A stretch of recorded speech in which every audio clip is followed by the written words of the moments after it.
Bismillahirrahmanirrahim. This is Bakar Korvi again, your host on Wikitalks, and today we are going to discuss a very important conflict which is now brewing up in the Middle East, and that is the U.S., Israel, and Western war against the Houthis in Yemen. Now, as far as the initial reports are concerned, I think last night I got the report from CNN. U.S. and its coalition mainly comprises of the Western countries, mainly led by US and followed by UK and other countries, have struck 60 targets. And Lieutenant General Alex Grinkovich, who is the Air Chief of the US Central Command Air Force, basically gave the details. There were fighter jets which were used, and then we had Tomahawk cruise missiles which were fired from a number of platforms. Even subsurface platform like USS Florida submarine was already there. It had crossed from Red Sea into the area. We don't know exact location. And then, of course, there were UK Typhoon fighter jets flying from a Cyprus base called Akrotiri. Then we also have the French Navy. There was a statement by one of their military spokespersons. It's already there. It's not part of the coalition, but they claim that they are already there. And it's being claimed that Houthis attacks on different shipping liners, commercial shipping, especially linked to Israel, was the last straw on the camel's back. And that's where President Biden decided that he's going to hit them hard.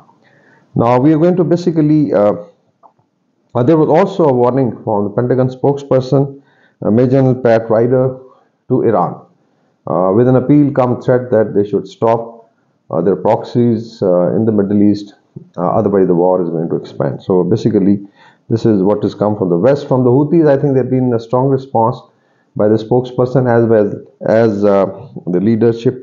Like Abdul Malik al-Houthi said that one, it will be responded, and they're going to burn the Red Sea and the area, and they're going to now start attacking the entire Western commercial or military shipping. So that's where we are, and that's just start of 2024. Now, before moving on to the analysis, I'll quickly go over the regional map because it's always important to understand the geography. I'll take help from a few of the slides that I have prepared, and that would basically bring us to the center of gravity, and that is Houthi-held area within Yemen. Now, the first slide that you see is basically of the Red Sea, where it basically connects with the Indian Ocean at Gulf of Aden.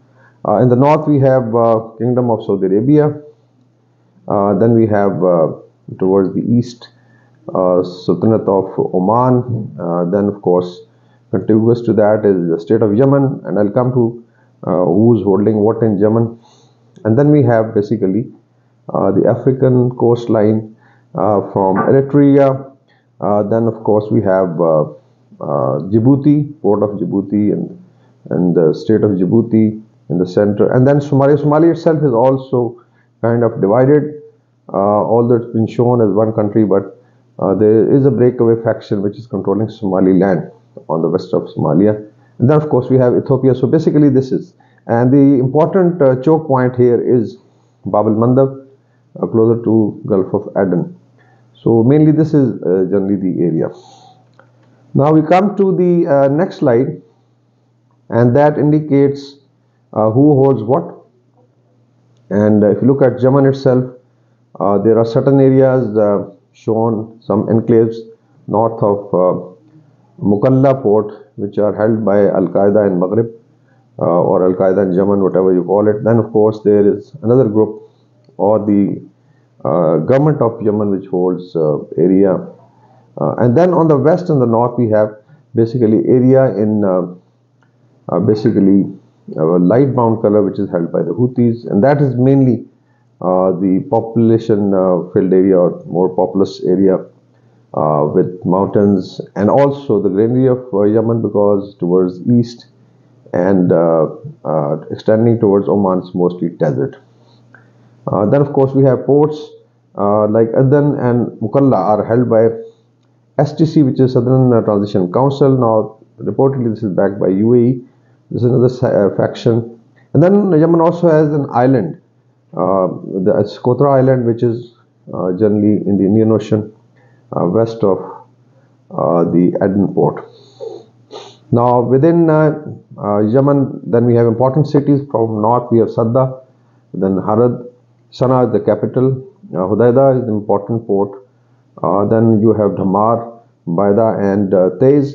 And of course, then you have a few important cities in the area held by the government of Yemen, like Marib.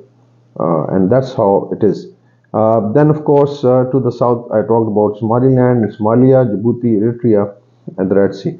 Now, the yellow dots circled by red circles are basically the shipping, commercial or military, which were attacked in last 2 months, and these are shown mostly. These are skirting along the Houthi-held area in Yemen.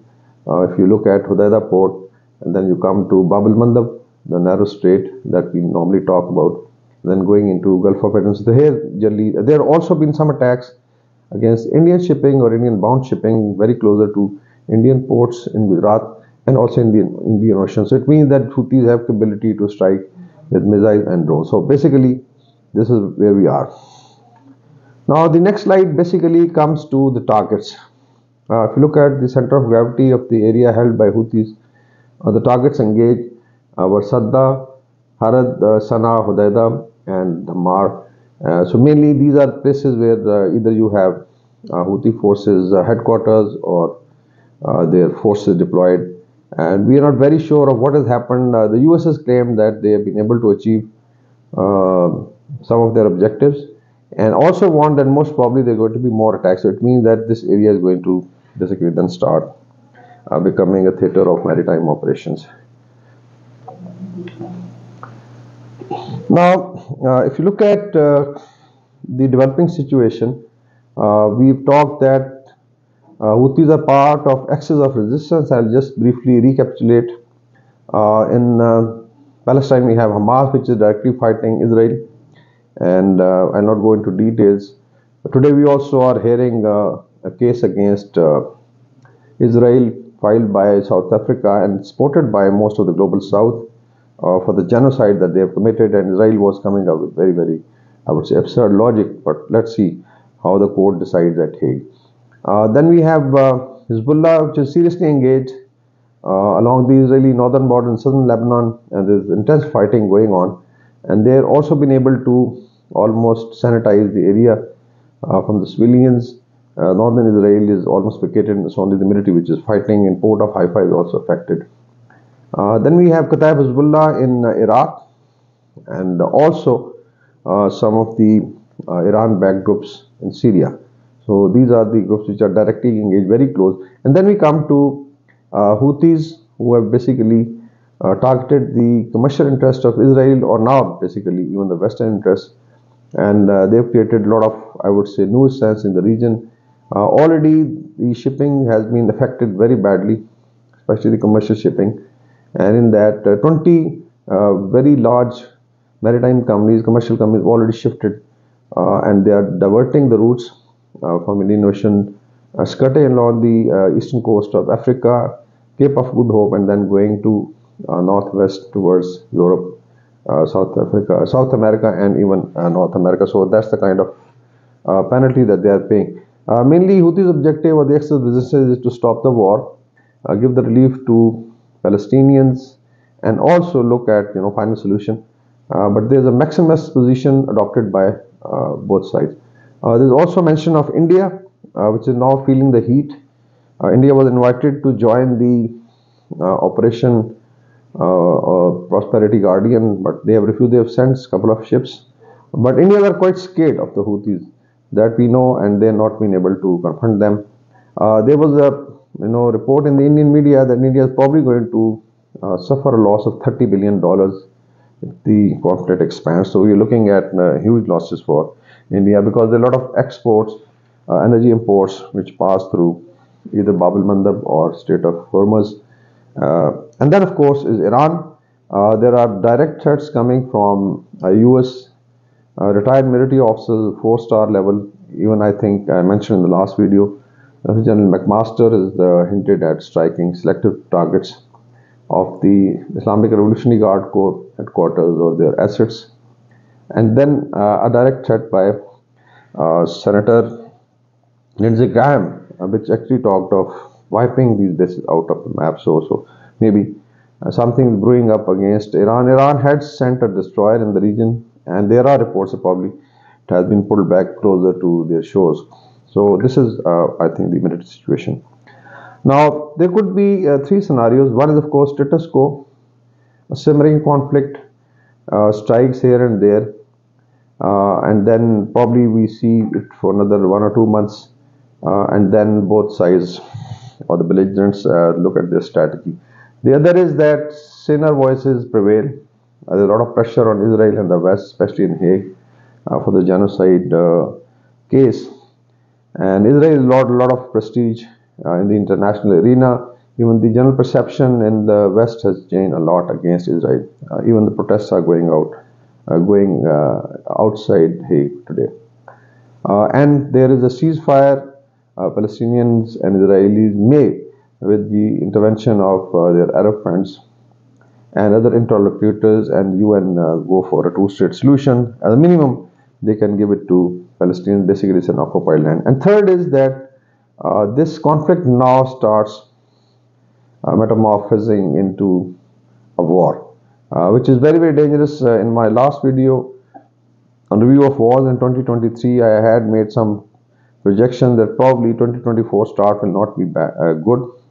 There's going to be expansion of conflict and maybe it turns into war. So that will be, I think, catastrophic for the entire region, because already it's affecting the commercial shipping and trade and energy supply, even to Europe. Europe is already having closure of the northern route, the Russia-Ukraine gas pipelines, Nord Stream, was blown up. And so they were depending on Middle Eastern oil and energy and gas to fill up the gap. There was already, there was some plan regarding India, Middle East, Israel, Europe corridor, which seems to be now in the doldrums. So it means that there is a possibility of an expanding war. In case Iran is directly engaged, I think it's going to be catastrophic. Just imagine shutting off of Strait of Hormuz and Bab el-Mandeb for considerable amount of time. And we've already shared data that almost 32% of global trade, direct and indirect trade, and then almost 60% of the energy, oil and gas flows through these three choke points of Strait of Hormuz, Bab el-Mandeb, and Suez Canal. And the global community probably cannot afford it. There is also possibility of false flags. Now, this is another projection that I am making, because in order to now draw other players or reluctant players, there could be an attack on, let's say, Indian shipping, commercial liners, loss of life. There could be attacks on some of the urban areas in the Middle East, like our friends in UAE, Saudi Arabia, or their energy infrastructure or ports, and the blame is put on either Iran or Iranian-backed militias, and automatically the war expands. And there could be false flag by the other side also, in which they could, hit certain targets, and then maybe Iran comes into play directly. Unfortunately, there's been a maximalist approach, as I mentioned, from both sides. And if the escalation has gone to US, UK, and their allies now directly getting involved into the war, it means probably they've already calculated and they are ready to pay the cost. So this is going to be really very, very challenging. I would say it's going to be devastating for the region.